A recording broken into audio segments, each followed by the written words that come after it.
left-wing Kingz. Listen, think, act, repeat. The Israel-Gaza war has led to a resurgence of student activism with protests erupting from coast to coast.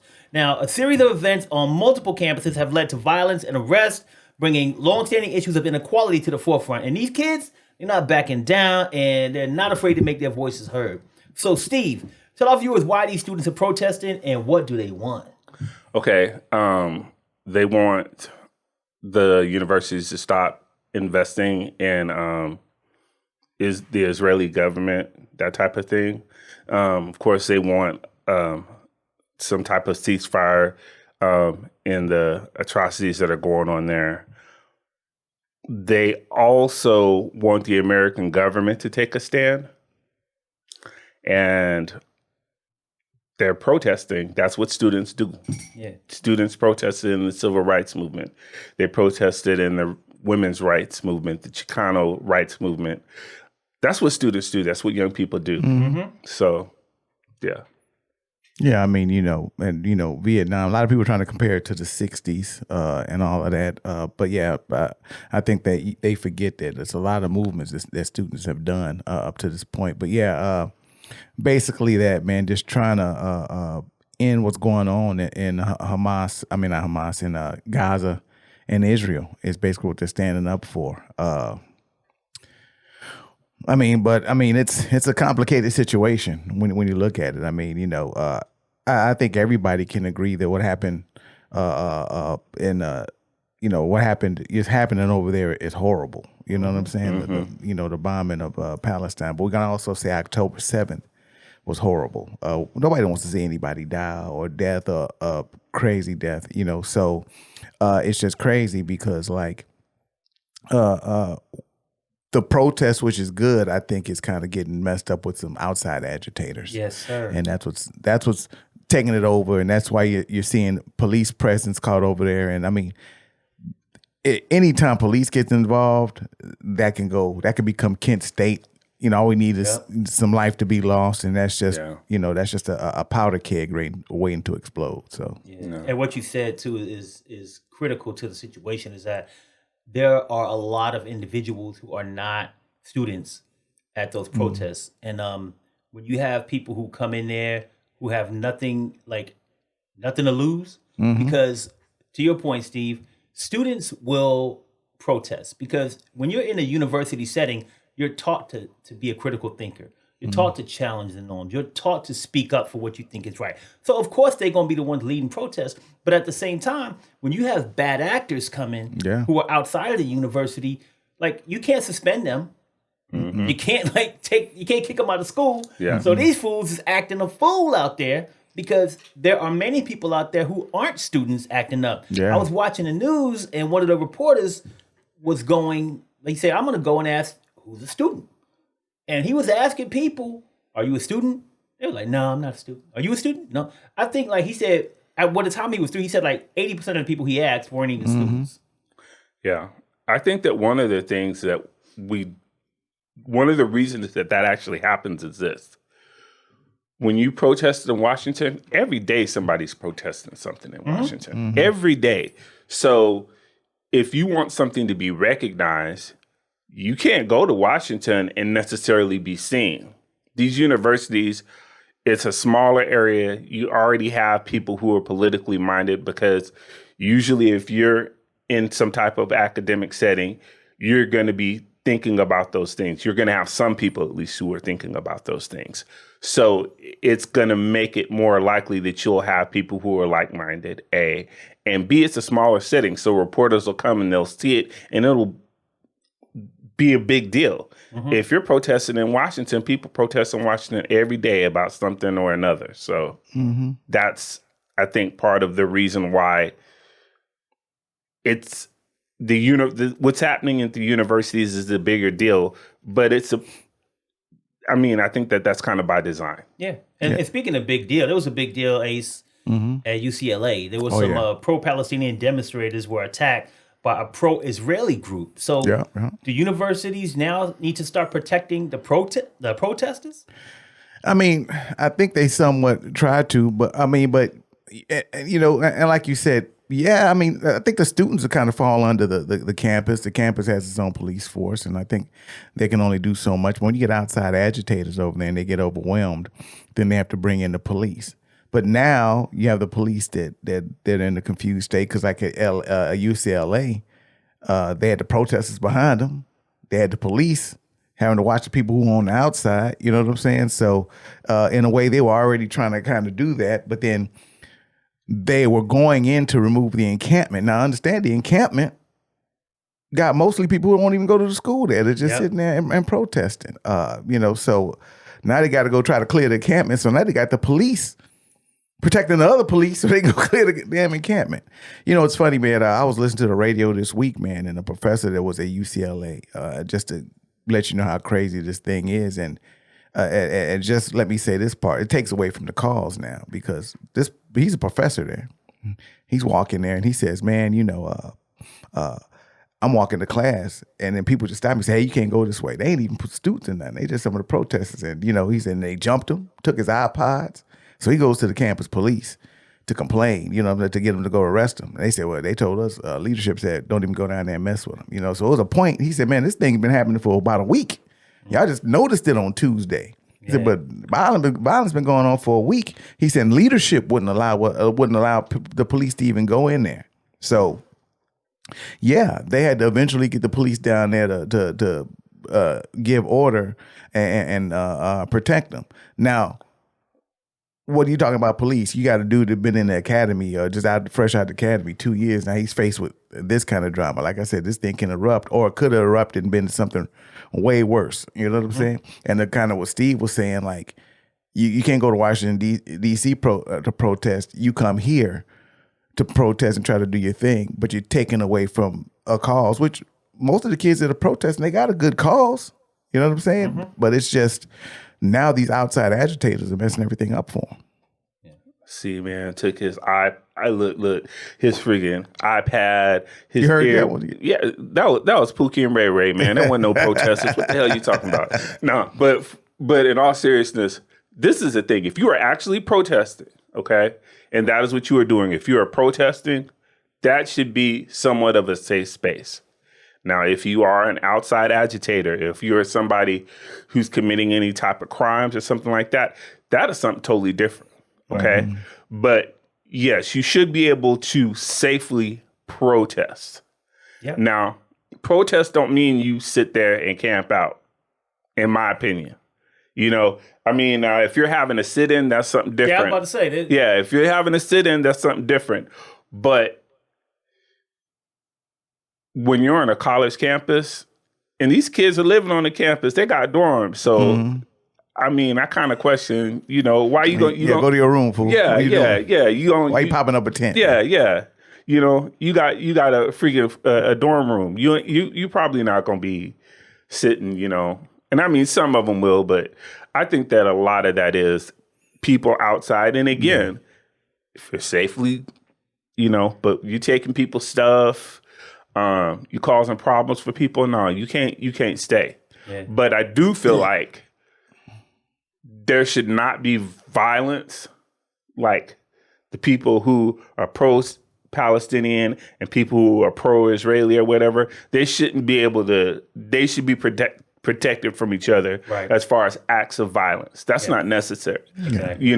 One thing about being Americans, we should be able to disagree in an agreeable way. And that's part of the problem that we have right now. Somebody's protesting, let them say what they got to say. Yes, sir. Yeah. Well, some people. Oh, go ahead. Go ahead. I said, and if you're using jihadist words and you're doing things like that, like you're supporting Hamas, and one person they dropped that big banner with the Hamas saying, I don't know exactly what it is, but it was pretty much death to Israel and the river to the sea, they like to say, and all that good stuff. And then on the anti-Palestinian stuff that people are saying, Islamic stuff. I mean, that's all uncalled for. And that's, I think, and it kills me is there's a lot of people saying that, and Like you over here, ain't no shots being rang. It's shots being rang out over there. You know what I'm saying? Yes, sir. You stand over here in the comfort of your home. You know what I'm saying? Over here where you can kind of talk. And some of these agitators that they have a couple of them that they caught like on Columbia and they caught, on New York University.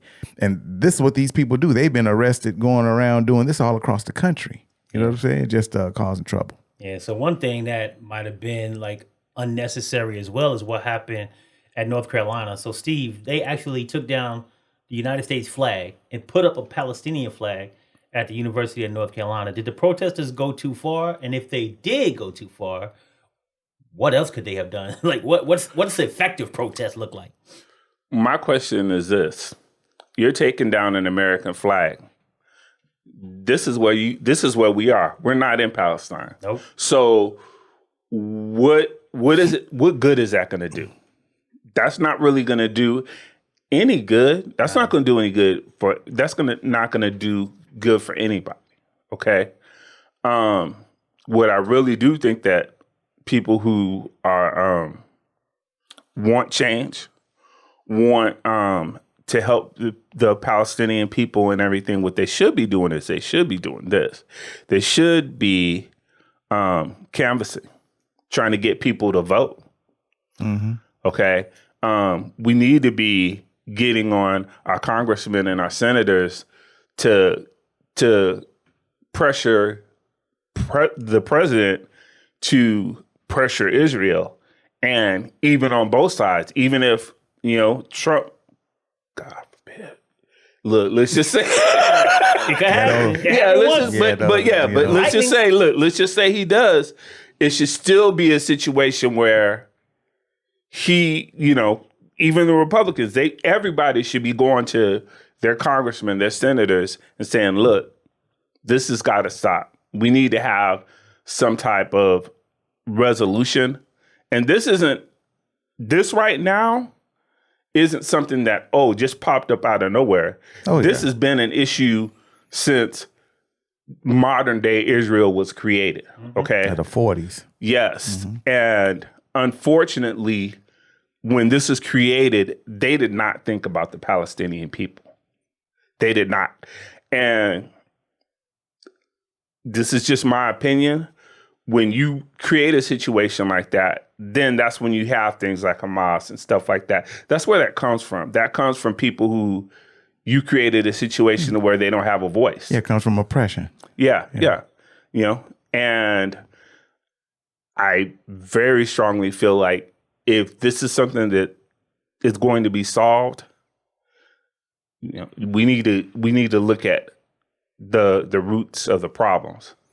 Oh yeah, man, it gets real geopolitical after that, and we know that Palestine and has been oppressed for 70-something years, and they've fought wars, multiple wars over this. This ain't nothing new. You know what I'm saying? It's just sometimes I feel the younger generation feels like it came out of nowhere. It's been going on. You know what I'm saying? Yeah. So no, and I applaud their effort. I applaud their effort to protest or whatever. But yeah, you're going too far when you start pulling down the American flag. No, you can't do that. You know what I'm saying? Like anytime you start messing with our to our heritage, what we do over here, you're going too far.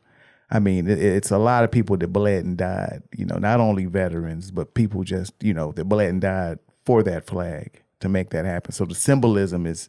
It ain't that serious that you're going to throw a Palestine like that. You know what I'm saying? Now, support them. Yeah, I get that. You know what I'm saying? But nah, man, you can't tear down what we doing over here. And that's part of the problem is that like they're, it's almost like being anti-American. Like, where's that coming from? You know what I'm saying? Yeah. And I would even say this. Even if the American flag itself isn't a symbol to you, you have to understand that is a symbol to somebody. Yeah. You have to be able to look outside of yourself and see this is important to someone. This is important to someone because their parents were in the military. They were in the military. They feel very patriotic and everything about the flag. Okay. And that might not be your thing. But one thing's for sure. We here in America, we not in Palestine, we not in Israel.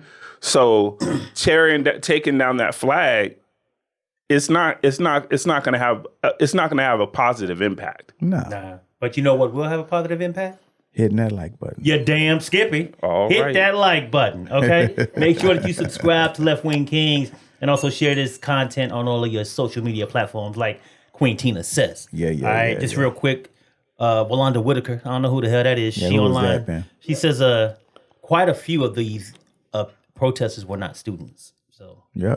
you know, we know it's crazy out there, man, with these people running rampant. And so, that being said, Ace, there was a big deal. Columbia University, a lot of stuff's been happening. I mean, that was the epicenter. That's where it all started. But after the NYPD arrested a bunch of protesters out there, and they removed an encampment, the university actually asked NYPD to stay on campus until May 17th, which is after their graduation ceremony. So is this necessary, or is the university taking things too far?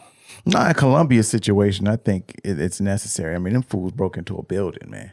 You know what I'm saying? I mean, they took it to the next level. It's stated about 30% of the people on the Columbia is gated. That's another thing. Like, but 30% of them are non-students. You know, they have a faction up there, and a lot of the heavy hitters that go around, these agitators, that they got arrest records, that they go around the country and pull off stunts like this in the name of protest. You know, they made their home and they camped out at Columbia. They're just not dealing with students over there. You know, so I think that, you know, they have to keep law enforcement there, probably kind of like we were talking about in the last topic, to even protect the protesters if you want to. You know, like you said, college campuses are set up for that, but it's really a underlying faction that's turning this into something ugly. I was just surprised because, you know, like you say, students protest all the time, but I was surprised, like, blam, all at once. And then that's where I was hearing some news feeds that said, look, most college protests are grassroots. You know what I'm saying? Kids protest and they say what they want to and they do what they want to. And it's pretty much, and like you say, it probably goes on more than we even think about it. You know, when I was in college, there was always protests going on. You didn't get the news coverage of that. Nope. This situation, it blew up, and they said because it was well organized and orchestrated. The guy in the UCLA said, hey, man, all of a sudden 4 buses pulled up and people just got off the buses. You know, so somewhere somebody is, you know, moving these puppet strings and turning this into something. And then it just, my mind starts to work, I start thinking, hey, man, is this something that's involved in something bigger, like China and Russia actually got plants over here that are trying to just cause chaos? Like, who knows where this is coming from? I think that what you also have to look at is this. So people were getting bussed in the civil rights movement. They were getting bussed to the South. That's nothing new. That's nothing new with protest. It's not. But what happens is this, okay, just like you were talking about with the protests in New York, okay, you have to have a police presence there, just like you said, to protect the students. Mm-hmm. You have to have, you're going to have pro-Palestinian and pro-Israeli people. You have to have the police there to protect them from each other. Mm-hmm. Okay. So I do think it is absolutely necessary. But my question is this. What is the end game? It's like all this protesting and everything, that's getting the TV, presence and everything, or internet presence. But really, if you're going to have some type of movement within, it has to go past that. It has to go past the protesting. You're going to have some political action. You're going to have some financial action. Are you going to start, boycotting? Are you going to make sure that people are voting? Those types of things. Those are the things. When you start messing with people's money, mm-hmm. and you start voting people out of office, that's what's going to create change. Yeah, and I would say that two things, just on the point around like police presence. I think it's necessary, but at the same time, same question, what's the end game? Like on May 17th, is all this just going to disappear, or are you going to ask the police to stay? Yeah. Like when the police go, like because both of your points, you need to have someone protecting the people from each other. But like you said earlier, this campus police, where they at? Yeah. You don't got enough of them? Hire some more. Columbia was the first one. I think they started doing this just this week. Who are going to the encampments? The police are going out there, or campus police, and asking for student IDs before they let you in. Yeah. So that's something that can easily stop some of the outside agitators from going into the encampments. But you never know how that's going to go. Like maybe they're still outside of the encampments and causing trouble or whatever. And then, like you said, like busing people in, that's been there forever, man. And that stuff ain't changing. Yeah, Ain't but going like nowhere. if you going like to the Washington Mall or something, that's busting. Like you busting people to the university. You know what I'm saying? Like let's go over there. You know what I mean? Like with the intent. And like I said, when people are getting busted in civil rights, they had the intent to go sit on the mall or do whatever. Somebody and maybe all of them aren't, but some of these people getting busted in, they just got evil intentions. You know what I'm saying? So Of course. I mean, now, evil intentions brings back thoughts about like all of the stuff that's been happening, the atrocities, right? There's been atrocities on both sides, man, Israel and Hamas. And it seems like most Americans are just siding with Israel. Why do y'all think that is? There's a couple of things. I think because of how the media has portrayed the Palestinians. They associate Palestinians with Hamas. That's the association. And that's two completely different things. So, you got a lot of Palestinians who don't have anything to do with Hamas, okay? I think that lack of education, lack of understanding of how we actually got there is probably the biggest issue. Because if you look at how we got here, then I feel like I think your opinion is going to have a little bit more nuance. You're going to understand, okay, well, this is why this is happening. Right. If you understand that. Yeah, I mean, like in one of our videos that we did before around the Israel and Hamas thing, there was a comment on there, and dude was like, it was horrible what Hamas did, but you can't say they didn't do it for a reason. Exactly. There's been shit that's been going on to their people for decades. Yes. And the thing about it is this. Israel's going in, it's like land that the Palestinians been living on, going in, building subdivisions and everything. I don't know, how people don't have empathy for that. Right. It's like if you have land and it's like, this is where you've been living, this is where your, family has been living for hundreds or thousands of years. And then people come in and just start building houses and stuff on it. You're not going to be good with that. Yeah, well, how did Israel come into play in the first place? Let's go back to the 40s when the UN carved out Israel. And we know that was the original homeland and all that stuff. You want to go back to the Bible when they carved that out. But who did they put there? Well, they didn't really put there. Who did they kind of award that to? Because they were kind of migrants that were over in that area anyway. Well, it was a lot of the Jewish people that were persecuted in the World War II that went over there and kind of got over there and did that. So